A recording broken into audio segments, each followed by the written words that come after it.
ദൈവത്തിന് സ്തോത്രം. ഈ വർഷത്തിൻ്റെ ഈ ആരംഭ ഉയർപ്പിൻ്റെ പ്രഭാതത്തിൽ കർത്താവിൻ്റെ പാദപീഠത്തിലായിരിക്കാൻ പിന്നെയും ദൈവം നമ്മുടെ ജീവിതത്തിൽ തന്ന ഈ നല്ല സാവകാശത്തെ ഓർത്ത് നിങ്ങളെല്ലാവരും ഒരുമിച്ച് ഞാനും കർത്താവായ യേശു ക്രിസ്തു മുഖാന്തരം ദൈവത്തിന് സ്തോത്രം ചെയ്യുന്നു. ദൈവത്തിൻ്റെ വചനത്തിൽ നാം ഇങ്ങനെ വായിക്കുന്നു: യേശു ക്രിസ്തുവിന് മുന്നോടിയായി യോഹന്നാനെ ദൈവം ഈ ഭൂമിയിൽ അയച്ചു. അതിൻ്റെ കാരണത്തെക്കുറിച്ച് അവിടെ എഴുതിയിരിക്കുന്നു: ഒരുക്കമുള്ള ഒരു ജനത്തെ ഒരുക്കേണ്ടതിന് ആണ് ദൈവം യോഹന്നാനെ ഈ ഭൂമിയിൽ അയച്ചത്. ഒരുക്കമുള്ള ഒരു ജനത്തെ ഒരുക്കേണ്ടതിന്. ആരാണോ തയ്യാറുള്ളത്, ആർക്കാണോ താല്പര്യമുള്ളത്, ആരാണോ തയ്യാറായിട്ടുള്ളത്, ആരാണോ റെഡി ആയിട്ടുള്ളത്, അങ്ങനെയുള്ള ഒരു ജനത്തെ മാത്രമേ ദൈവത്തിന് ഒരുക്കാൻ കഴിയൂ. എല്ലാ മനുഷ്യർക്കും വേണ്ടിയാണ് ദൈവം യേശുവിനെ ഈ ഭൂമിയിൽ അയച്ചത്. എന്നാൽ എല്ലാ മനുഷ്യരും യേശു ക്രിസ്തു മുഖാന്തരമുള്ള ദൈവത്തിൻ്റെ ആ ഉദ്ദേശത്തിലേക്ക് എത്തിച്ചേരുന്നില്ല. ദൈവം നമ്മളെ എല്ലാവരെയും വിളിച്ചത് ഏക പ്രത്യാശയ്ക്ക് വേണ്ടിയാണ്. പഴയ പ്രമാണത്തിൽ ദൈവം ഓരോരുത്തരെ വിളിച്ചിരുന്നത് ഓരോ പ്രത്യേകമായ ലക്ഷ്യങ്ങൾക്ക് വേണ്ടിയായിരുന്നു. ദൈവം ദാവീദിനെ വിളിച്ചത് ഇസ്രായേലിൻ്റെ രാജാവായി തീരാൻ വേണ്ടിയായിരുന്നു. ദൈവം ശൗലിനെ തിരഞ്ഞെടുത്ത് ഇസ്രായേലിൻ്റെ ഒന്നാമത്തെ രാജാവായി തീരാൻ വേണ്ടിയായിരുന്നു. ദൈവം മോശയെ തിരഞ്ഞെടുത്തത് ഇസ്രായേലിൻ്റെ വിമോചകൻ ആയിത്തീരാൻ വേണ്ടിയായിരുന്നു. എന്നാൽ ഈ അന്ത്യകാലത്ത് കർത്താവ് യേശു ക്രിസ്തു മുഖാന്തരം എന്നെയും നമ്മളെ ഓരോരുത്തരെയും വിളിച്ചിരിക്കുന്നത് ഒരേ കാര്യത്തിന് വേണ്ടിയാണ്. റോമാലേഖനം 8-ാം അധ്യായത്തിന് 28-29 വാക്യങ്ങളിൽ നാം വായിക്കുന്നു: അവൻ്റെ പുത്രൻ്റെ സ്വരൂപത്തോട് അനുരൂപരാകുവാൻ ദൈവം നമ്മളെ മുൻ നിയമിച്ചിരിക്കുന്നു. ഇന്ന് നമ്മളെല്ലാവരെയും വിളിച്ചിരിക്കുന്നത് കർത്താവ് യേശു ക്രിസ്തുവിൻ്റെ സ്വരൂപം പ്രാപിക്കേണ്ടതിന് വേണ്ടിയാണ്. കർത്താവ് യേശു ക്രിസ്തുവിൻ്റെ സ്വരൂപത്തിൻ്റെ ഇമേജോട് കൂടിയായിരുന്നു ദൈവം ആദ്യ മനുഷ്യനെ ആദാമിനെ സൃഷ്ടിച്ചിരുന്നത്. എന്നാൽ ആദാം പാപം ചെയ്തപ്പോൾ കർത്താവ് യേശു ക്രിസ്തുവിൻ്റെ ഏത് സ്വരൂപം ഉണ്ടായിരുന്നോ ആ സ്വരൂപത്തിൻ്റെ ഇമേജായിരുന്ന, അതിൻ്റെ ഒരു പ്രതിരൂപമായിരുന്ന ആദാം വിരൂപനായിപ്പോയി. ആദാമിന് ദൈവിക ജീവൻ നഷ്ടപ്പെട്ടു, ദൈവത്തോടുള്ള കൂട്ടായ്മ നഷ്ടപ്പെട്ടു, അവൻ വിരൂപനായിപ്പോയി. എന്നാൽ ഏത് വിരൂപമായി തീർന്ന ആദാമിന് ഏത് സ്വരൂപമായിരുന്നോ ഉണ്ടായിരുന്നത്? ആദാം പാപം ചെയ്തതിന് മുൻപ് ആദാമിനുണ്ടായിരുന്ന സ്വരൂപം ക്രിസ്തുവിൻ്റെ സ്വരൂപമായിരുന്നു. ആ സ്വരൂപത്തിലേക്ക് എന്നെയും വിളിക്കുക, നമ്മളെ ഓരോരുത്തരെയും മടക്കി കൊണ്ടുവരിക എന്നുള്ളതാണ് ദൈവത്തിൻ്റെ യേശു ക്രിസ്തു മുഖാന്തരമുള്ള ദൈവത്തിൻ്റെ പർപ്പസ്, ഉദ്ദേശം, ലക്ഷ്യം. അതിനുവേണ്ടിയാണ് ദൈവം നമ്മളെ വിളിച്ചിരിക്കുന്നത്. അത് എപ്പോൾ സംഭവിക്കും? നമുക്ക് ചുരുങ്ങിയ സമയത്ത് ചിന്തയ്ക്ക് വേണ്ടി 1 യോഹന്നാൻ്റെ ലേഖനം 3-ാം അധ്യായത്തിൻ്റെ 3-4 വാക്യങ്ങളൊന്ന് വായിക്കാം. അവിടെ ഇങ്ങനെ രേഖപ്പെടുത്തിയിരിക്കുന്നു: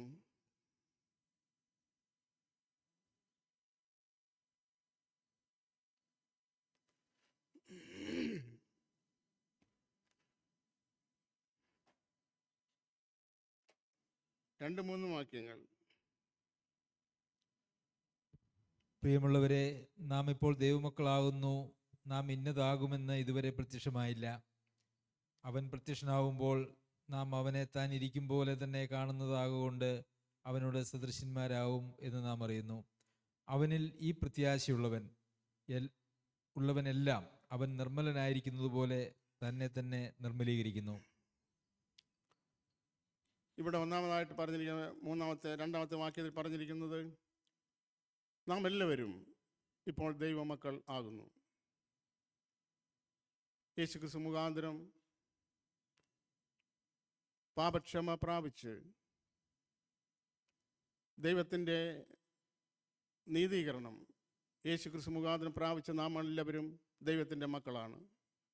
ദൈവത്തിൻ്റെ വചനം ഇങ്ങനെ നമ്മളോട് പറയുന്നല്ലോ, അവനെ കൈക്കൊണ്ട് അവൻ്റെ നാമത്തിൽ വിശ്വസിക്കുന്ന ഏവർക്കും ദൈവമക്കളായി ആകുവാനുള്ള അനുവാദം, അധികാരം ദൈവം കൊടുത്തു. ആ അനുവാദപ്രകാരം, അധികാരപ്രകാരം വിട്ടിങ്ങനെ നമ്മളെല്ലാവരും കർത്താവ് യേശുക്രിസ്തുവിനെ കൈക്കൊണ്ട് അവൻ്റെ നാമത്തിൽ വിശ്വസിക്കുന്നവരാണ്. യേശുക്രിസ്തു നാമത്തിൽ വിശ്വസിക്കുക എന്ന് പറഞ്ഞാൽ അതിൻ്റെ താല്പര്യം, വിശ്വാസം എന്ന് പറയുന്നത് ഒരു ആശ്രയമാണ്. വിശ്വാസം കേവലം ഒരു വിശ്വാസമല്ല, നേരെ മറിച്ച് ആശ്രയമാണ്. കർത്താവ് യേശുക്രിസ്തുവിനെ വിശ്വസിച്ച് നാം എല്ലാവരും ദൈവമക്കളായി തീർന്നവരാണ്. എന്നാൽ നാം മുമ്പേ പറഞ്ഞതുപോലെ ആ ദൈവമക്കളായി തീർന്നവർക്ക് കർത്താവ് യേശുക്രിസ്തുവിനെ പോലെ അതേ പ്രതിമയായി രൂപാന്തരപ്പെടുവാൻ ദൈവം ഒരു സമയം നിശ്ചയിച്ചിരിക്കുന്നു. എൻ്റെ രണ്ടാമത്തെ വാക്യത്തിൽ ഇങ്ങനെ എഴുതിയിരിക്കുന്നത്, നാം ഇപ്പോൾ ദൈവമക്കളാകുന്നു, നാം ഇന്നതാകും എന്ന് ഇതുവരെ പ്രത്യക്ഷമായില്ല, അവൻ പ്രത്യക്ഷനാകുമ്പോൾ. അപ്പോൾ ഈ ഭാഗം നമ്മൾ അല്പം കൂടെ വിശദീകരിച്ച് ചിന്തിക്കാൻ മനസ്സ് വെക്കുകയാണെങ്കിൽ അവിടെ 3 കാര്യങ്ങൾ അവിടെ രേഖപ്പെടുത്തി നമുക്ക് കാണാൻ കഴിയും. ഒന്നാമത്തെ കാര്യം, അവൻ പ്രത്യക്ഷനാകുമ്പോൾ.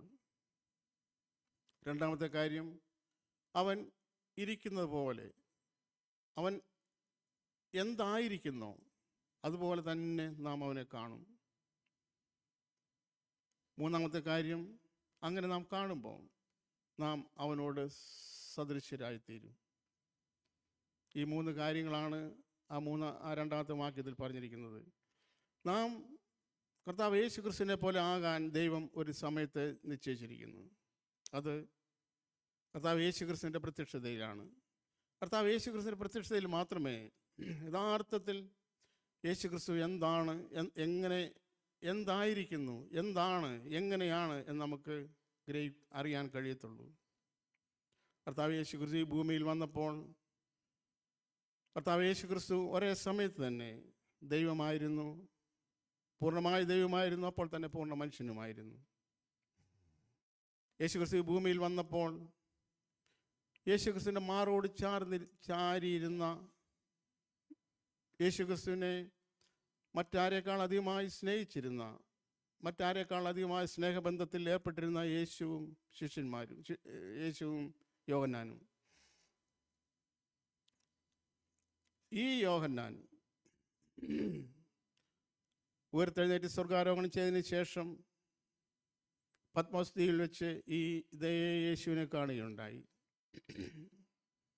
ഈ ഭൂമിയിലായിരുന്നപ്പോൾ മാറോട് ചാരിയിരുന്ന യേശു ആരോ, അതേ യേശുവിനെ തന്നെ പത്മോസ് ദ്വീപിൽ വെച്ച് യോഹന്നാൻ കണ്ടപ്പോൾ അവൻ ബോധം കെട്ട് മരിച്ചവനെ പോലെ നിലത്ത് വീഴുവാൻ ഇടയായി. ഈ ഭൂമിയിലായിരുന്നപ്പോൾ യോഹന്നാന് യേശുവിനെ 3.5 വർഷം കൊണ്ട് നല്ലപോലെ അറിയാമായിരുന്നു. അടുത്ത് സഹവസിച്ചിട്ടുണ്ട്, ഒരുമിച്ച് ഉണ്ടിട്ടുണ്ട്, ഒരുമിച്ച് ഉറങ്ങിയിട്ടുണ്ട്. ഈ യേശുവിനെ തന്നെ യോഹന്നാൻ പത്മോസ് ദ്വീപിൽ കണ്ടപ്പോൾ മരിച്ചവനെ പോലെ ആയിപ്പോയി. പ്രിയ സഹോദരി സഹോദരന്മാരെ, അതുകൊണ്ടാണ് ഇവിടെ രേഖപ്പെടുത്തിയിരിക്കുന്നത്, അവൻ ഇരിക്കുന്നത് പോലെ നാം കാണും. യേശുക്രിസ്തു ഭൂമിയിലായിരുന്നപ്പോൾ ആർക്ക് വേണമെങ്കിലും, നമ്മൾ ഇങ്ങനെ പൊതുവെ പറയാറുണ്ടല്ലോ, വഴിയരിയിൽ കെട്ടിയിരിക്കുന്ന ഒരു ചെണ്ട പോലെ വഴി നടന്നു പോകുന്ന ആർക്കും കൊട്ടാൻ പരുവത്തിൽ, ആർക്കും എന്തും പറയാൻ പരുവത്തിൽ, ആർക്കും എന്തും ആരോപിക്കാൻ കഴിയുന്ന പരുവത്തിൽ ഒരു ചെണ്ട പോലെ യേശു ആയിരുന്നു. യേശു അതിനൊന്നിനും ആരോടും ഒരു തർക്കത്തിനും പറഞ്ഞില്ല. എന്നാൽ അതേ യേശുവിനെ അതേ യേശുവിനെ യേശു ക്രിസ്തു ഉയർത്തെഴുന്നേറ്റ് സ്വർഗ്ഗാരോഹണിച്ചതിന് ശേഷം മൂന്ന് വ്യക്തികൾ മാത്രമേ യേശുവിനെ കണ്ടിട്ടുള്ളൂ. അതിലൊരുവൻ യോഹന്നാനായിരുന്നു, ഒരുവൻ സ്തെഫാനോസാണ്. അപ്പം യോഹന്നാൻ ഈ യേശുവിനെ കണ്ടപ്പോൾ അവൻ മരിച്ചവനെ പോലെ ആയിത്തീർന്നു. ഇവിടെ നമ്മൾ വായിക്കുന്നു, കർത്താവ് യേശു ക്രിസ്തുവിനെ അവൻ ഇരിക്കുന്നത് പോലെ തന്നെ നാം കാണും. അവൻ എന്തായിരിക്കുന്നു, എങ്ങനെ ആയിരിക്കുന്നു, അവൻ എന്താണ് എന്നുള്ളത് ഇതുവരെ പ്രത്യക്ഷമായിട്ടില്ല. നമ്മുടെ ഭാവനയിലോ അല്ലെ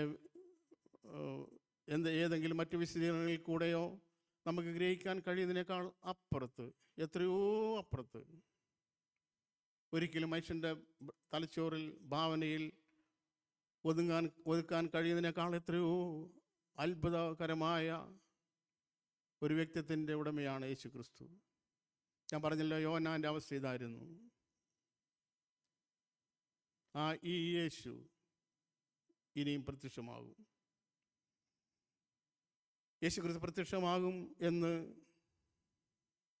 യേശു ക്രിസ്തു തന്നെ പറഞ്ഞു. ഞാൻ പോകുന്നത് നിങ്ങൾക്ക് പ്രയോജനം, ഞാൻ പോകാൻ ഞാൻ കാര്യസ്ഥൻ വരുത്തില്ല. ഒരു വശത്ത് അങ്ങനെ പറഞ്ഞിരിക്കുന്നു. മറ്റൊരു ഭാഗത്ത് പറഞ്ഞിരിക്കുന്നു, ഞാൻ പോയി നിങ്ങൾക്ക് സ്ഥലം ഒരുക്കും. ഞാൻ പോയി നിങ്ങൾക്ക് സ്ഥലം ഒരുക്കിയാൽ ഞാൻ ഇരിക്കുന്നിടത്ത് നിങ്ങളും ഇരിക്കേണ്ടതിന് പിന്നെയും വന്ന് നിങ്ങളെ എൻ്റെ അടുക്കൽ ചേർത്തുകൊള്ളും. മരിച്ചതിന് ശേഷം ഞാൻ വീണ്ടും വരും എന്ന് അരുളി ചെയ്ത ഒരുവനെ ഈ ഉലകത്തിലുള്ളൂ.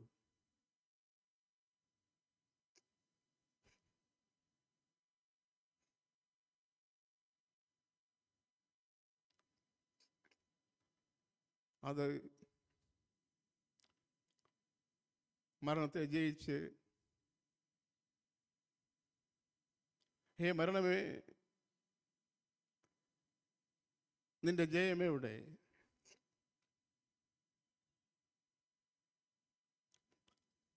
ഹേ പാതാളമേ നിന്റെ ജയമെവിടെ? മരണമേ എന്നൊരു വിഷമുള്ള ഇവിടെ എന്ന് മരണത്തെയും പാതാളത്തെയും വെല്ലുവിളിച്ചുകൊണ്ട്, മരണപാശങ്ങളെ അടിച്ചുകൊണ്ട്, മരണത്തെ ജയിച്ചുകൊണ്ട് ഉയർത്തെഴുന്നേറ്റ ഒരുവൻ മാത്രമേ ഉള്ളൂ. അത് കർത്താവ് യേശു ക്രിസ്തുവാണ്. ആ യേശു പറഞ്ഞിരിക്കുന്നു, ഞാൻ ഇനി വരും. മാത്രമല്ല, യേശു ക്രിസ്തുവിൻ്റെ സ്വർഗ്ഗാരോഹണ സമയത്ത് ഗലീലയിലുള്ള തൻ്റെ ശിഷ്യന്മാർ കൂട്ടിക്കൊണ്ട് ആ മലമുകളിലേക്ക് യേശു കടന്നുപോയി. അവരുടെ മുൻപാകെ യേശു സ്വർഗത്തിലേക്ക് കരയേറിപ്പോയി. അവിടെ നമ്മൾ കാണുന്ന കാര്യം, വായിക്കുന്ന കാര്യം, യേശു സ്വർഗത്തിലേക്ക് പോകുന്ന ദൂതൻ ശിഷ്യന്മാരിങ്ങനെ മുകളിലേക്ക് നോക്കിക്കൊണ്ടിരുന്നു. ഒരു മേഘം വന്ന് അവരെ മൂടി അവൻ അവർക്ക് അപ്രത്യക്ഷമായി. അപ്പോഴും യേശു ചെയ്തുകൊണ്ടിരുന്ന കാര്യം, അപ്പോഴും ആ സമയത്തും യേശു ഒരു കാര്യം ചെയ്തുകൊണ്ടിരുന്നു. നിങ്ങൾ ശ്രദ്ധിച്ചിട്ടുണ്ടോ എന്ന് എനിക്ക് അറിഞ്ഞുകൂടാ. യേശു ഈ ഭൂമിയിൽ നിന്ന് എടുക്കപ്പെടുന്നതിന് മുമ്പേ ഏറ്റവും അവസാനമായി ചെയ്ത കാര്യം, തൻ്റെ 2 കരങ്ങളും ഇങ്ങനെ നീട്ടി ശിഷ്യന്മാരെ അനുഗ്രഹിക്കുകയായിരുന്നു. അവൻ അവരെ അനുഗ്രഹിക്കയിൽ എന്നവിടെ വായിക്കുന്നത്. അവൻ അവരെ അനുഗ്രഹിക്കയിൽ ഒരു മേഘം വന്ന് അവൻ അപ്രത്യക്ഷമായി. അപ്പോൾ സ്വർഗത്തിലെ ദൂതന്മാർ ഈ ഗലീല പുരുഷന്മാരോട് പറയുന്നൊരു കാര്യമുണ്ട്. ഗലീല പുരുഷന്മാരെ, നിങ്ങൾ ആകാശത്തിലേക്ക് നോക്കി നിൽക്കുന്നത് എന്ത്? നിങ്ങളെ വിട്ട് സ്വർഗ്ഗാരോഹണം ചെയ്ത യേശു അവൻ മടങ്ങി വരും. ആർക്ക് വേണ്ടി മടങ്ങി വരും? ഇത് പറഞ്ഞത് സ്വർഗത്തിലേക്ക് മാത്രം ഉറ്റുനോക്കുന്നവരോടാണ് പറഞ്ഞത്. പ്രിയ സഹോദരി സഹോദരന്മാരെ, നമ്മുടെ നോട്ടവും നമ്മുടെ കാഴ്ചയും ഈ ശിഷ്യന്മാരെ പോലെ തന്നെ ഉയരത്തിലേക്കാണോ, സ്വർഗത്തിലേക്കാണോ, ഉന്നതങ്ങളിലേക്കാണോ? ആണെങ്കിൽ മാത്രം ഈ ദൂതന്മാരുടെ പ്രഖ്യാപനം എനിക്ക് വേണ്ടിയാണ്, നിങ്ങൾക്ക് വേണ്ടിയാണ്, അങ്ങനെ നോക്കുന്നവർക്ക് വേണ്ടിയാണ്. അവൻ പ്രത്യക്ഷനാവും. രണ്ടാമത്തെ കാര്യം, അവൻ പ്രത്യക്ഷനാകുമ്പോൾ അവൻ എങ്ങനെ ആയിരിക്കുന്നു അതുപോലെ തന്നെ നാം അവനെ കാണും. അവനെ കാണുമ്പോൾ നാം അവനോട് സാദൃശ്യമുള്ളവരായിത്തീരും. കർത്താവ് യേശു ക്രിസ്തു എപ്പോഴാണ് വരുന്നത്? ഈ ലോകത്തിലെ ഒത്തിരി ആളുകൾ യേശു ക്രിസ്തുവിൻ്റെ വരവിൻ്റെ ഒത്തിരി കാര്യങ്ങൾ പറയുകയുണ്ടായി. ഒരിക്കൽ എനിക്ക് വർഷങ്ങൾക്ക് മുൻപ് സദ്ദാം ഹുസൈൻ കുവൈറ്റ് പിടിച്ച് ആ യുദ്ധസമയത്ത് ഒത്തിരി പേരിങ്ങനെ പറഞ്ഞു, യേശു ക്രിസ്തുവിൻ്റെ വരവാണ്. ഞാൻ നിഷേധിക്കുമല്ല, പക്ഷേ യേശു വന്നില്ല. യേശു ക്രിസ്തുവിൻ്റെ ഇപ്പോൾ ഗാസ ഇസ്രായേൽ യുദ്ധം, അപ്പോൾ പറഞ്ഞു കർത്താവ് യേശു ക്രിസ്തുവിൻ്റെ വരവ് ആണ്. എന്നാൽ ഇവിടെ നമ്മൾ വായിക്കുന്ന കാര്യം, യേശുവിൻ്റെ വരവിന് വേണ്ടി ഗാസ യുദ്ധത്തെ നമ്മൾ ഗണിക്കേണ്ട ആവശ്യമില്ല. യേശുവിൻ്റെ വരവിന് വേണ്ടി സദ്ദാം ഹുസൈൻ്റെ കുവൈറ്റ് യുദ്ധത്തെ ഗണിക്കേണ്ട ആവശ്യമില്ല. യേശുവിൻ്റെ വരവിന് വേണ്ടി ഒരേ ഒരു കാര്യം ചെയ്താൽ മതി. യേശുവിൻ്റെ വരവ് എപ്പോഴാണ്, എങ്ങനെയാണ്? യേശുവിൻ്റെ വരവിൽ നമുക്ക് പ്രത്യാശയുണ്ടോ എന്നറിയാൻ ഒരേ ഒരു കാര്യം ചെയ്താൽ മതി. നമ്മുടെ ഉള്ളിലേക്ക് നോക്കിയാൽ മതി. നമ്മുടെ ഉള്ളിലേക്ക് നോക്കിയാൽ മതി. അതല്ലേ അടുത്ത വാക്യത്തിൽ പറഞ്ഞിരിക്കുന്നത്? അവനിൽ ഈ പ്രത്യാശയുള്ളവൻ, കർത്താവ് യേശു ക്രിസ്തു വരും, അവനായിരിക്കുന്ന പോലെ തന്നെ ഞാൻ അവനെ കാണും. അന്ന് ഞാൻ അവനോട് സദൃശനായിത്തീരും. ഈ പ്രത്യാശ ആർക്കെങ്കിലും ഉള്ളിലുണ്ടെങ്കിൽ അവൻ ലോകത്തിലേക്ക് നോക്കണ്ട, ചരിത്രത്തിലേക്ക് നോക്കണ്ട, ചുറ്റുപാട് സംഭവിക്കുന്ന കാര്യത്തിലേക്ക് നോക്കേണ്ട ആവശ്യമില്ല. പിന്നെ എങ്ങോട്ട് നോക്കും? അവൻ്റെ ഉള്ളിലേക്ക് നോക്കും. ഈ പ്രത്യാശ എനിക്ക് ഉള്ളിലുണ്ടെങ്കിൽ, അവനിൽ ഈ പ്രത്യാശയുള്ളവൻ ലോകത്തിൽ സംഭവിക്കുന്ന കാര്യങ്ങൾ, പ്രകൃതിയിൽ സംഭവിക്കുന്ന കാര്യങ്ങൾ, അവിടെയായി സംഭവിക്കുന്ന കാര്യങ്ങൾ ഗണിക്കുമെന്നല്ല എഴുതിയിരിക്കുന്നത്. അവനിൽ പ്രത്യാശയുള്ളവൻ എല്ലാം അവൻ നിർമ്മലനായിരിക്കുന്ന പോലെ തന്നെ നിർമ്മലീകരിക്കും. പ്രിയ സഹോദരീ സഹോദരന്മാരെ, നമ്മളെല്ലാവരും കർത്താവ് യേശു ക്രിസ്തുവിൻ്റെ വരവിന് വേണ്ടി കാത്തിരിക്കുന്നവരാണ്. ക്രിസ്തീയ വിശ്വാസത്തിൻ്റെ പ്രത്യാശ അതാണ്. നാം എല്ലാവരും അതിനുവേണ്ടി കാത്തിരിക്കുന്നവരാണ്. അതിനുവേണ്ടി കാത്തിരിക്കുന്നവരാണെങ്കിൽ ഈ 4-ാമത്തെ വാക്യം നമുക്ക് ബാധകമല്ലേ? അവന് പ്രത്യാശയുള്ളവനെല്ലാം അവൻ നിർമ്മലനായിരിക്കുന്ന പോലെ തന്നെ നിർമ്മലീകരിക്കുന്നു. നാം കർത്താവിൻ്റെ വരവ് ഏറ്റവും അടുത്ത് നാം ഈ ഞാൻ പറഞ്ഞ കാര്യങ്ങളിൽ നിന്നെല്ലാം നാം ഗണിക്കുന്നുവെങ്കിൽ, നാം ഗ്രഹിക്കുന്നുവെങ്കിൽ, വളരെ സ്പീഡായിട്ട്, വളരെ വേഗത്തിൽ എന്താണ് സംഭവിക്കേണ്ടത്? നമ്മളിൽ എന്ത് സംഭവിക്കണം? നമ്മൾ സംഭവിക്കേണ്ടത് നാം വളരെ വേഗത്തിൽ വളരെ തിടുക്കത്തിൽ നാം നമ്മെ തന്നെ വിശുദ്ധീകരിക്കണം, നമ്മെ തന്നെ നിർമ്മലീകരിക്കണം. ഈ കാര്യം നമ്മുടെ ജീവിതത്തിൽ നടക്കുന്നില്ല എങ്കിൽ, മോളിൽ പറഞ്ഞിരിക്കുന്ന പ്രത്യാശ എന്ന് പറയുന്നത് നമ്മുടെ പ്രത്യാശയല്ല.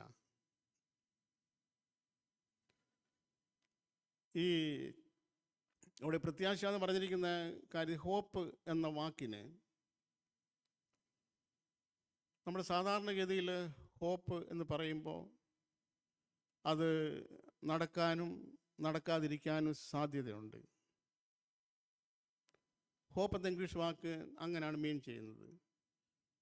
ഇപ്പോൾ ഇങ്ങനെ പറയുന്നു, I hope it will rain today. ഇന്ന് മഴ പെയ്തേക്കാമെന്ന് ഞാൻ പ്രതീക്ഷിക്കുന്നു.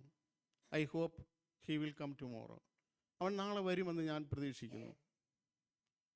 ഒരുപക്ഷെ മഴ പെയ്യാതിരിക്കാം, അല്ല ഞാൻ പ്രതീക്ഷിക്കുന്ന ആൾ നാളെ വന്നേക്കാം, വരാതിരിക്കാം. എന്നാൽ ദൈവവചനം പറയുന്ന ഹോപ്പ് എന്ന വാക്ക്, അവനിൽ ഈ പ്രത്യാശ എന്ന വാക്കാണ് ഹോപ്പ് എന്നവിടെ ഉപയോഗിച്ചിരിക്കുന്നത്. അതുകൊണ്ടാണ് ഞാൻ ആ ഹോപ്പ് എന്ന വാക്ക് അത് പറയാൻ കാരണം. അവനിൽ ഈ ദൈവിക പ്രത്യാശ എന്ന് പറയുന്നത്, ദൈവത്തിൽ ഉള്ള പ്രത്യാശ എന്ന് പറയുന്നത് ഒരിക്കലും മാറ്റമില്ലാത്തതാണ് പ്രത്യാശ. നമ്മൾ റോമാലേഖനത്തിൽ വായിക്കുന്നു, പ്രത്യാശയ്ക്കോ ഭംഗം വരുന്നില്ല.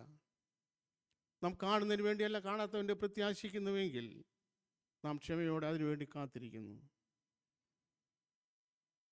സൗരസാരന്മാരെ, നാം വഞ്ചിക്കപ്പെടരുത്. പിശാച് നമ്മളെ തോൽപ്പിക്കരുത്. ജഡം നമ്മളെ വഞ്ചിക്കരുത്. ലോകം നമ്മളെ സ്വാധീനിക്കരുത്. നാം ആദ്യം ചിന്തിച്ച ഈ കാര്യത്തിൽ നിന്ന് നമ്മുടെ ഹൃദയത്തെയും മനസ്സിനെയും മാറ്റിക്കളയുക എന്നുള്ളത് പിശാചിൻ്റെയും ജഡത്തിൻ്റെയും ലോകത്തിൻ്റെയും ഒരു അജണ്ടയാണ്. അതുകൊണ്ട് യേശുക്രിസ്തു ഈ ലോകത്തെ ജയിച്ചതുപോലെ, പിശാചിനെ ജയിച്ചതുപോലെ നമുക്ക് ജയിക്കാൻ എല്ലാ സാധ്യതകളുമുണ്ട്. നാം ജയാളിയായി തീരണമെന്നാണ് ദൈവം ആഗ്രഹിക്കുന്നത്. നമ്മുടെ ജീവിതത്തിൽ ദൈവം ഒരു പ്രവൃത്തി തുടങ്ങിയെങ്കിൽ തീർച്ചയായും അതിൻ്റെ സമാപ്തിയിലേക്ക് എത്തിക്കുവാൻ ദൈവം ശക്തനാണ്. ശക്തൻ മാത്രമല്ല, ദൈവം വിശ്വസ്തനുമാണ്. ദൈവം അരുളി ചെയ്ത വചനം ദൈവം ഒരിക്കലും മാറ്റത്തില്ല. ദൈവം എന്നെക്കുറിച്ച്, നിങ്ങളെക്കുറിച്ച് എന്താണോ പ്ലാൻ ചെയ്തിരിക്കുന്നത്, ഒരിക്കലും ആ പ്ലാനിൽ നിന്ന് ദൈവം വ്യതിചലിക്കത്തില്ല. പക്ഷെ ഒരു കാര്യം, ദൈവം അതിനുടനീളം പരിശോധിച്ചാൽ, വിശേഷിച്ച് പുതിയ പരിശോധിച്ചാൽ, ശ്രദ്ധയോടെ നോക്കിയാൽ നമുക്കൊരു സത്യം കണ്ടെത്താൻ കഴിയും. ആ സത്യം മറ്റൊന്നുമല്ല, ദൈവത്തിൻ്റെ എല്ലാ വാഗ്ദത്തങ്ങളും അതിന് മുൻപ് നമ്മളുടെ ഒരു ഉത്തരവാദിത്വമുണ്ട്. ഉദാഹരണത്തിന്, ദൈവത്തോട് അടുത്ത് ചെല്ലുവീൻ, എന്നാൽ അവൻ നിങ്ങളോടും അടുത്ത് വരും. അപ്പം ദൈവം എന്നോട് അടുത്ത് വരണമെങ്കിൽ ദൈവം ഒരു ഡിമാൻഡ് വെച്ചിരിക്കുന്നു, ദൈവത്തോട് അടുത്ത് ചെല്ലുക, എന്നാൽ അവൻ നിങ്ങളോട് അടുത്ത് വരും. അവൻ്റെ ബലമുള്ള കൈക്കീഴിൽ അവൻ നിങ്ങളെ, തക്ക സമയത്ത് അവൻ നിങ്ങളെ ഉയർത്തേണ്ടതിന് അവൻ്റെ ബലമുള്ള കൈക്കീഴിൽ താണിരിപ്പീൻ. അപ്പം ദൈവം എന്നെ ഉയർത്തണമെങ്കിൽ ദൈവം ഒരു ഡിമാൻഡ് ചെയ്യുന്നു, അവൻ്റെ കൈക്കീഴിൽ താണിരിക്കുക. ഞാൻ പറഞ്ഞതിൻ്റെ താല്പര്യം, ദൈവത്തിൻ്റെ വചനം നമ്മുടെ നീളം പരിശോധിക്കുമ്പോൾ ഈ ഒരു കാര്യം നമുക്ക് കാണാൻ കഴിയും. അങ്ങനെ യേശുക്രിസ്തു പറഞ്ഞു, പാപക്ഷമയെക്കുറിച്ച് പറഞ്ഞു. അങ്ങനെ തന്നെ നിങ്ങളിൽ ഒരുത്തൻ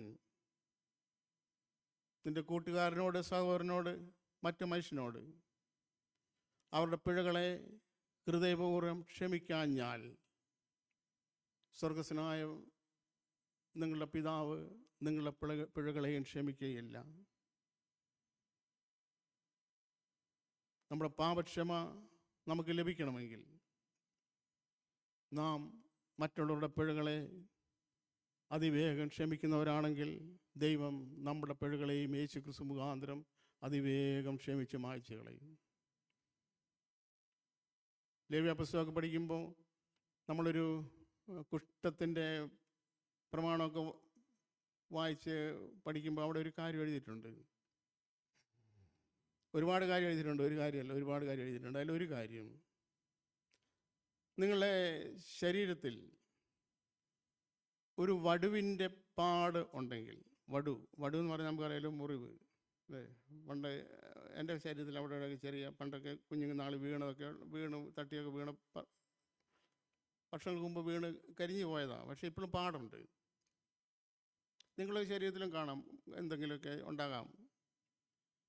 അപ്പോൾ ദൈവത്തിൻ്റെ വചനത്തിൽ, ലേവ്യ പുസ്തകത്തിൽ പറഞ്ഞിരിക്കുന്നത്, ഇങ്ങനെ ഒരു വടു നിങ്ങളുടെ ശരീരത്തിലുണ്ടെങ്കിൽ, ദേഹത്ത് എവിടെയെങ്കിലും ഒരു വടു ഉണ്ടെങ്കിൽ അത് പുരോഹിതനെ കാണിക്കണം.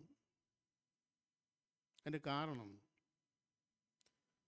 ഇപ്പോൾ ആ വടു, ആ പരു അല്ലെങ്കിൽ ആ കുഷ്ഠം ഇപ്പം അങ്ങ് പൊട്ടി ഒലിക്കുന്നൊന്നുമില്ല, ഒരു പ്രശ്നവുമില്ല. അങ്ങനെ മറ്റുള്ളവർക്ക് അസ്വസ്ഥ തോന്നത്തക്ക രീതിയിൽ അത് ആയിരിക്കുന്നില്ല എന്ന് മാത്രമല്ല, നമുക്ക് തന്നെ ഒരു അറപ്പ് തോന്നത്തക്ക രീതിയിലൊന്നും അതിങ്ങനെ ചോരയും ചലവും എല്ലാം കൂടെ ഇങ്ങനെ ഒലിക്കുന്നൊന്നുമില്ല. പക്ഷെ ഒരു പാടുണ്ട് ഇപ്പോഴും. ഞാൻ ഇത് നോക്കുമ്പോൾ ഒരു പാട് കാണുന്നുണ്ട്. ആ പാടുണ്ടെങ്കിൽ അതും പുരോഹിതനെ കാണിക്കണം. ഇങ്ങനെ ലേവ്യ പുസ്തകത്തിൽ ഇങ്ങനെ പ്രമാണം ദൈവം വെച്ചിട്ടുണ്ട്. ഇത് കേവലം ഒരു വടുവിനെക്കുറിച്ച് അല്ല, കേവലം ഒരു ഒരു മുറിവ് വന്ന് അത് ഉണങ്ങിപ്പോയിട്ട് പാടുണ്ട്, അത് പുരോഹിതനെ കാണിക്കണം, അതല്ല ആത്മീയമായതിൻ്റെ അർത്ഥം. ഞാൻ പറഞ്ഞത്, ഹൃദയപൂർവ്വം ക്ഷമിക്കാഞ്ഞാൽ സ്വർഗ്ഗസ്വനായ പിതാവ് നിങ്ങളുടെ പിഴകളെയും ക്ഷമിക്കയില്ല എന്ന് യേശു പറഞ്ഞതിൻ്റെ ഒരു വിശദീകരണം അവിടെ പറഞ്ഞിരിക്കുന്നത് ഞാൻ എടുത്ത് പറയുന്നേ ഉള്ളൂ. ഞാനും മറ്റൊരുവനും തമ്മിൽ പ്രശ്നങ്ങളുണ്ടായിരുന്നു. ആ പ്രശ്നങ്ങളെല്ലാം രമ്യമായി തീർത്തു. എന്നാലും ഇപ്പോഴും ആ മനുഷ്യൻ്റെ മുഖം എൻ്റെ ഹൃദയത്തിൽ കടന്നു വരുമ്പോൾ, ഹൃദയത്തിൻ്റെ കോണിൽ എവിടെയോ പണ്ടത്തെ പോലെ വൈരാഗ്യമൊന്നുമില്ല. ഇപ്പോൾ കണ്ടാലും ഷെയ്ക്കാൻ്റെ കൊണ്ട് ബ്രദറെ എങ്ങനെയുണ്ടെന്നൊക്കെ ചോദിക്കുകയൊക്കെ ശരിയാണ്. എന്നാലും എവിടോ ഹൃദയത്തിൻ്റെ കോണിക്ക് ആ മനുഷ്യനെക്കുറിച്ച് ഓർക്കുമ്പം എന്തോ ഒരു കയ്പിൻ്റെ ചിന്ത പോലെ വരുന്നുണ്ടെങ്കിൽ ഇതാണ് ആ വടുവിൻ്റെ പാട്. ആ വടുവിൻ്റെ പാടെന്ന് പറയുന്നത് ഇതാ. ഇപ്പം അങ്ങനെ പ്രശ്നങ്ങളൊന്നുമില്ല, അങ്ങോട്ടും ഇങ്ങോട്ടും ചീത്ത വിളിക്കുന്നതും തമ്മിത്തല്ലൊന്നുമില്ല. ഇപ്പോൾ ഒരു പക്ഷേ കുടുംബജീവിതത്തിലായിരിക്കാം, നമ്മുടെ സമൂഹ ജീവിതത്തിലായിരിക്കാം, ഏത് ജീവിതത്തിലായിക്കോട്ടെ, ഇപ്പം അത് പ്രശ്നമായിട്ട് നിൽക്കുന്നില്ല. പക്ഷേ ഒരു ചെറിയ പാടിപ്പോഴും ഉണ്ട് ആ മനുഷ്യനെക്കുറിച്ച് ഓർക്കുമ്പം, ആ സംഭവത്തെക്കുറിച്ച് ഓർക്കുമ്പോൾ. എന്നാലും അന്ന് എന്നോട് അങ്ങനെ പറഞ്ഞതല്ലേ, അങ്ങനെ ചെയ്തല്ലേ, അങ്ങനെ ഇങ്ങനെ എന്തെങ്കിലും ഉണ്ടെങ്കിൽ അതും എന്ത് ചെയ്യണം? പുരോഹിതനെ കാണിക്കണം. കർത്താവേ, ഇപ്പോഴും എൻ്റെ ഹൃദയത്തിൻ്റെ ഉള്ളിൽ ഇങ്ങനെ ഒരു കാര്യമുണ്ട്, ഞാൻ വിട്ടുകളഞ്ഞതാണ്, എല്ലാം ശരിയാ, എന്നാലും എവിടോ എന്തോ ഒരു കൊള്ളുന്ന പോലെ, ഇപ്പോഴും ഒരു മുള്ളു കൊള്ളുന്ന പോലെ എനിക്കുണ്ട്. അതിന് കാരണം, നിങ്ങൾ ഹൃദയപൂർവ്വം ക്ഷമിക്കാഞ്ഞാൽ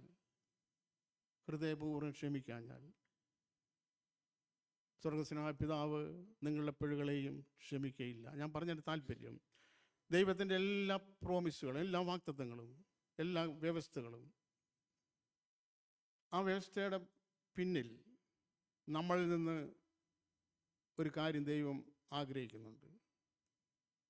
ഒന്നും ആഗ്രഹിക്കാതെ ദൈവം ചെയ്ത ഏക കാര്യം തൻ്റെ ഏകജാതനായ പുത്രനെ കാൽവറി ക്രൂശിൽ ഏൽപ്പിക്കുക എന്നുള്ളതായിരുന്നു. അതിനുവേണ്ടി ഞാൻ ദൈവത്തോട് ഒന്നും ചെയ്തില്ല. പക്ഷേ എനിക്ക് പ്രയോജനം കിട്ടണമെങ്കിൽ ഞാൻ അത് വിശ്വസിച്ച് ദൈവത്തിൻ്റെ ആ പ്രവൃത്തിയിൽ ഞാൻ ആശ്രയിച്ച് ദൈവ പ്രമാണത്തിൽ നിന്നാൽ മാത്രമേ എനിക്കത് പ്രയോജനം കിട്ടത്തുള്ളൂ. ഇപ്പോൾ ഇവിടെ നമ്മൾ അല്പനേരത്തെ ചിന്തയ്ക്ക് വേണ്ടി ചിന്തിച്ച കാര്യം ഇതാണ്. കർത്താവ് യേശു ക്രിസ്തുവിൻ്റെ പ്രത്യക്ഷത സമീപിച്ചിരിക്കുന്നു. ആ പ്രത്യക്ഷതയിൽ എനിക്ക് പോകണ്ട, എനിക്കതിൽ കർത്താവിനോട് കൂടെ പോകണ്ട എന്ന് പറഞ്ഞിരിക്കുന്ന താല്പര്യമുള്ള ആരും ഇന്നിവിടെ വന്നിട്ടില്ല, എനിക്കറിയാം. പക്ഷേ ഒരു നിമിഷം ആ പ്രത്യക്ഷതയിൽ നാം പോകണമെങ്കിൽ, കർത്താവ് യേശു ക്രിസ്തുവിൻ്റെ പോലെ നാം അനുരൂപപ്പെടണമെങ്കിൽ, യേശു ക്രിസ്തു ഇങ്ങോട്ട് വന്നാൽ മതി, ഞാൻ അങ്ങോട്ട് പൊക്കോളാം അല്ല. യേശു ക്രിസ്തു വരാത്ത കുഴപ്പമേ ഉള്ളൂ, ഞാൻ പോകാത്തതിന് അല്ല. ഇവിടെ ദൈവത്തിൻ്റെ വചനം വളരെ സ്പഷ്ടമായി പറയുന്നു, അവനിൽ പ്രത്യാശയുള്ളവനെല്ലാം അവൻ നിർമ്മലനായിരിക്കുന്ന പോലെ തന്നെ നിർമ്മലീകരിക്കുന്നു. ഇനി സഹോദരീ സഹോദരന്മാരെ, നമ്മൾ ഈ പ്രത്യാശയിൽ നിലനിൽക്കുന്നവരാണോ? നമ്മളെ കുറിച്ച് ചിന്തിക്കുക. എനിക്ക് ഈ പ്രത്യാശ ഉണ്ടോ? ഈ പ്രത്യാശ ഉണ്ടെങ്കിൽ ഞാൻ ഇന്നലത്തേക്കാൾ, കർത്താവ് യേശു ക്രിസ്തുവിൻ്റെ പ്രത്യക്ഷത ഇന്നലത്തേക്കാൾ ഒരു ദിവസം കൂടി ഇന്ന് സമീപിച്ചു. കഴിഞ്ഞ വർഷത്തേക്കാൾ ഒരു വർഷം കൂടെ സമീപിച്ചു. എന്നിട്ട് എൻ്റെ നിർമ്മലീകരണം, എൻ്റെ വിശുദ്ധീകരണം എന്തായി? ഞാൻ കഴിഞ്ഞ വർഷത്തേക്കാൾ, കഴിഞ്ഞ നാളിനേക്കാൾ, കഴിഞ്ഞ ആഴ്ചയേക്കാൾ, ഇന്നലത്തേക്കാൾ ഇന്ന് ഞാൻ വളരെ വേഗം മാനസാന്തരപ്പെടുന്നവനും തകർന്ന മുറിവുകളെ ഹൃദയം സൂക്ഷിക്കുന്നവനുമാണോ? കർത്താവ് യേശു ക്രിസ്തുവിനെ ഈ ലോകത്തിലായിരുന്നപ്പോൾ എത്രയോ പ്രയാസങ്ങൾ, എത്രയോ പ്രശ്നങ്ങൾ, ഇവിടെ ഇരിക്കുന്ന ഞാനും നിങ്ങളും അഭിമുഖീകരിക്കാത്ത തരത്തിലുള്ള എത്രയോ വ്യതകൾ, വേദനകൾ അനുഭവിക്കുകയുണ്ടായി. അവിടെ എല്ലാം യേശു ക്രിസ്തു എങ്ങനെ പ്രതികരിച്ചോ, എങ്ങനെ ആയിരുന്നു, അതിനേക്കാൾ ഒട്ടും വ്യത്യസ്തമല്ലാത്ത രീതിയിൽ ഇന്ന് നമുക്ക് പ്രതികരിക്കാൻ പറ്റുന്നുണ്ടോ? സങ്കീർത്തനത്തിൽ യേശുവിൻ്റെ കാര്യം പറഞ്ഞ്, യേശുവിൻ്റെ ദാവീദ് യേശുവിൻ്റെ കുറിച്ചുള്ള കാര്യം ദൂരമേ കണ്ടിട്ട് പരവനാത്മാവിൽ ഇങ്ങനെ പ്രവചിച്ചല്ലോ, എൻ്റെ പ്രാണസ്നേഹിതൻ പോലും എനിക്കെതിരെ കുതികാൽ ഉയർത്തിയിരിക്കുന്നു. നമ്മൾ കർത്താവിൻ്റെ പ്രത്യക്ഷതയ്ക്ക് വേണ്ടി കാത്തിരിക്കുന്നവരാണ്. അവൻ നിർമ്മലനായിരിക്കുമ്പോൾ നമ്മളെ തന്നെ നിർമ്മലീകരിക്കേണ്ടവരാണ്. കർത്താവ് യേശു ക്രിസ്തു ആത്മാർത്ഥമായി സ്നേഹിച്ചവൻ പോലും യേശുവിന് എതിരെ കുതികാൽ ഉയർത്തിയപ്പം യേശു എങ്ങനെ പ്രതികരിച്ചു? എൻ്റെ അപ്പം തിന്നവൻ പോലും എനിക്കെതിരായിരിക്കുന്നു. 3 വർഷം യേശുവിൻ്റെ കൂടെ നടന്ന് ഞാൻ നിനക്ക് വേണ്ടി തടവിലാകാനും മരിക്കാനും തയ്യാറാണെന്ന് പറഞ്ഞ പത്രോസ് ഒരു ചെറിയ പെങ്കൊച്ചിൻ്റെ മുമ്പിൽ പോലും ഞാൻ അവനെ അറിയുന്നില്ല എന്ന് തള്ളി പറഞ്ഞു. പ്രിയ സഹോദരീസഹോദരന്മാരെ, ഇത് നമുക്കാണ് സംഭവിക്കുന്നതെന്ന് വിചാരിക്കുക. നമ്മളെ പ്രതികരണം എങ്ങനെ ഇരിക്കും? പത്രോസിന് ഇത് സംഭവിച്ചതിന് ശേഷം ദൈവം ചെയ്ത കാര്യം, യേശു ക്രിസ്തു ചെയ്ത കാര്യം, ഉയർത്തെഴുന്നേറ്റതിന് ശേഷം, ഞാൻ കഴിഞ്ഞ ദിവസം പറഞ്ഞത് ഞാൻ ധരിക്കുന്നു, ഉയർത്തെഴുന്നേറ്റതിന് ശേഷം ശിഷ്യന്മാരോട് പോയി പറയണം എന്ന് പറഞ്ഞ കൂട്ടത്തിൽ എക്സ്ട്രാ ഒരു വാക്കുകൂടെ ദൂതൻ പറയുകയുണ്ടായി, പത്രോസിനോടും പറയണം. ഈ മനോഭാവം നമുക്കുണ്ടോ സഹോദരീ സഹോദരന്മാരെ? നമ്മളെ എതിർക്കുന്നവരോട്, നമ്മളെ ഉപദ്രവിക്കുന്നവരോട്, നമ്മളെ പഴിക്കുന്നവരോട് ഈ മനോഭാവം നമുക്കില്ല എങ്കിൽ മാനസാന്തരപ്പെടുവാൻ ദൈവം പിന്നെയും നമ്മളോട് കൽപ്പിക്കുന്നു. അങ്ങനെ മാനസാന്തരപ്പെട്ട് കർത്താവ് യേശു ക്രിസ്തു പ്രത്യക്ഷത കാത്തിരിക്കുവാണെങ്കിൽ നാം അവൻ ഇരിക്കുന്ന പോലെ തന്നെ അവനെ കാണുവാനിടയാകും. അങ്ങനെ കാണുമ്പോൾ നമ്മുടെ മൺമയമായ ശരീരം രൂപാന്തരപ്പെട്ട് കർത്താവ് യേശു ക്രിസ്തുവിൻ്റെ ശരീരത്തെ പോലെ അനുരൂപമായി തീരുന്നു. പ്രിയ സഹോദരീ സഹോദരന്മാരെ, ഇതൊന്നും ഒരു ചെറിയ കാര്യമല്ല. എനിക്കത് വിശദീകരിക്കാൻ പ്രാപ്തിയില്ല. ആ സംഭവം ഒരു മഹാസംഭവമാണ്. രൂപാന്തരം എന്ന് പറയുന്ന വാക്ക് ബൈബിളിൽ 3 സ്ഥലത്താണ് എഴുതിയിരിക്കുന്നത് എനിക്ക് തോന്നുന്നു. പെട്ടെന്ന് കണ്ണുമീക്കുന്നതിന് നാം രൂപാന്തരപ്പെടും എന്നൊരു വാക്ക് എഴുതിയിരിക്കുന്നു. കൊരിന്ത്യലേഖനത്തിൽ എഴുതിയിരിക്കുന്നു, നമ്മളെല്ലാവരും രൂപാന്തരപ്പെടും, തേജസ്സിന്മേൽ തേജസ് പ്രാപിച്ച് അതേ പ്രതിമയായി രൂപാന്തരപ്പെടും. രൂപാന്തരം എന്ന് പറഞ്ഞാൽ 2 വാക്കിൻ്റെ സംയോജിതമായ പദമാണത്. അതിൻ്റെ അടിസ്ഥാനം, രൂപാന്തരം എന്ന മലയാള വാക്കിൻ്റെ അടിസ്ഥാന വാക്ക്, രൂപാന്തരം എന്ന് തർജ്ജമ ചെയ്തിരിക്കുന്ന അടിസ്ഥാന വാക്ക് ഇതാണ്, മെറ്റാമോർഫോ എന്ന 2 വാക്കാണ്. മെറ്റാമോർഫോ പഠിക്കുന്ന കുഞ്ഞുങ്ങൾക്ക് അറിയാം. മെറ്റാമോർഫോസിസ് എന്ന് പറഞ്ഞാൽ എന്താണെന്നൊക്കെ. മെറ്റാമോർഫോ എന്ന് പറഞ്ഞാൽ രൂപാന്തരം സംഭവിക്കുന്ന കാര്യത്തെക്കുറിച്ചാണ് പറഞ്ഞിരിക്കുന്നത്. രൂപാന്തരം സംഭവിക്കുന്നു. അതിൻ്റെ ഏറ്റവും നല്ല എക്സാമ്പിൾ ബട്ടർഫ്ലൈ, പൂമ്പാറ്റയാണ്. ഒരിക്കലും പുഴുവായിരുന്നു, ഒരിക്കലും മുട്ടയായിരുന്നു, പുഴുവായി തീർന്നു, പീപ്പയായി തീർന്നു. നീണ്ട ദിവസങ്ങൾ ഒരു സമാധിയിലായിരുന്നു, പീപ്പയുടെ ഉള്ളിലായിരുന്നു. ഒരു ദിവസം ഇത് പൊട്ടിച്ചത് മനോഹരമായൊരു ബട്ടർഫ്ലൈ ആയി ഈ ആകാശവിധാനത്തിൽ പറക്കാനിടയായി. ഇതാണ് രൂപാന്തരം. കർത്താവ് യേശു ക്രിസ്തുവിനെ നാം കാണുമ്പോൾ അവനെ പോലെ നാം ആയിത്തീരും. അവനിൽ പ്രത്യാശയുള്ളവനെല്ലാം അവൻ നിർമ്മലനായിരിക്കുന്ന പോലെ. നമ്മുടെ അളവുകോൽ ക്രിസ്തുവാണ്. നമ്മുടെ ഹൃദയത്തിൻ്റെ താല്പര്യമല്ല, യേശു ക്രിസ്തു ആണ് തെറ്റിപ്പോകാത്ത ദൈവത്തിൻ്റെ അളവുകോൽ. ആ അളവുകോൽ വെച്ചാണ് നമ്മളെ ദൈവം വിലയിരുത്തുന്നത്.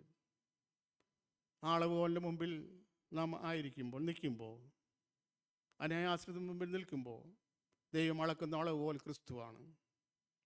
നാം അവനെ പോലെ ആയിത്തീർന്നാൽ നമുക്ക് രൂപാന്തരപ്പെടാൻ കഴിയും. എന്നാൽ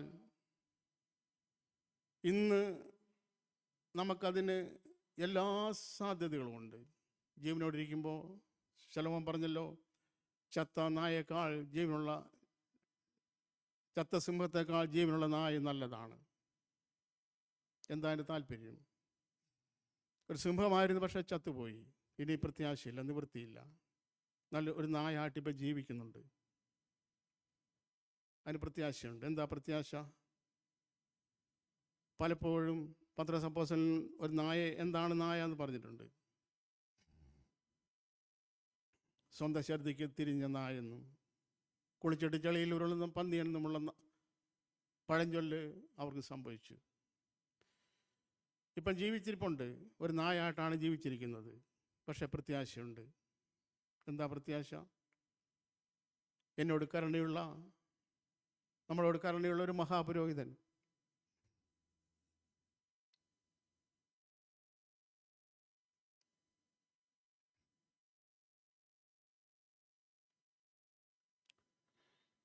നമ്മുടെ പ്രകൃതി